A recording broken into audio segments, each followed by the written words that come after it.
யூஸ்வலாக நீங்கள் பிரியாணி அரிசியில் பண்ணுறதை விடவும் துளசி ரைஸில் வந்து வெஜிடபிள் ரைஸ் பண்ணும்போது பயங்கர டேஸ்ட்டாக இருக்கும். கண்டிப்பாக ட்ரை பண்ணி பாருங்கள். ஒரு பேன் வச்சுக்கோங்க. அதில் வந்து பார்த்திங்கன்னா நெய் கொஞ்சம் எண்ணெய் கொஞ்சம் ஊற்றிக்கோங்க. வெங்காயம், பட்டை, கிராம்பு, ஏலக்காய் இது எல்லாத்தையும் போட்டு நல்லா வதக்கிக்கோங்க.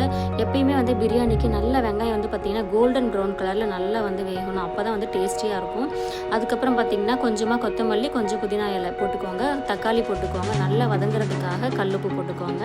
அதுக்கப்புறம் நல்லா வதக்கி விடுங்க. வெஜிடபிள்ஸ் வந்து இப்போ கட் பண்ணி வச்சுக்கோங்க. தேவையான அளவு வந்து பார்த்திங்கன்னா காரத்துக்கு ஒரு 3 பச்சை மிளகாய் நான் போட்டுக்கிட்டேன். அதுக்கப்புறம் கேரட், பீன்ஸு, உருளைக்கிழங்கு வந்து சின்ன சின்னதாக உங்களுக்கு என்ன சைஸில் பிடிக்குதோ அது மாதிரி வந்து கட் பண்ணி போட்டுக்கோங்க. அதையும் வந்து பார்த்திங்கன்னா ஒரு 5 மினிட்ஸ் நல்லா வதக்கிக்கோங்க. அதுக்கப்புறம் வந்து நான் வெறும் தனி மிளகாத்தூள் மட்டும்தான் ஆட் பண்ணுவேன். கலருக்காக வந்து பார்த்திங்கன்னா காஷ்மீரி சில்லி பவுடர், ஏன்னா நம்ம குழந்தைங்களுக்கு கொடுக்கறதுனால நீங்கள் கலருக்கு வந்து ஃபுட் கலர் எதுவும் சேர்க்காதீங்க. அதுக்கப்புறம் தயிர் கொஞ்சம். நான் 1 டம்ளர் அரிசிக்கு 2 டம்ளர் தண்ணி வந்து எடுத்திருக்கேன். ஒரு 10 மினிட்ஸ் ஊறினாலே போதும். துளசி அரிசி இல்லை புல்லட் ரைஸில் செய்யுங்க, செம்ம டேஸ்ட்டாக இருக்கும். அப்புறமா வந்துட்டு நல்லா இது மாதிரி தம் பட்டுருங்க.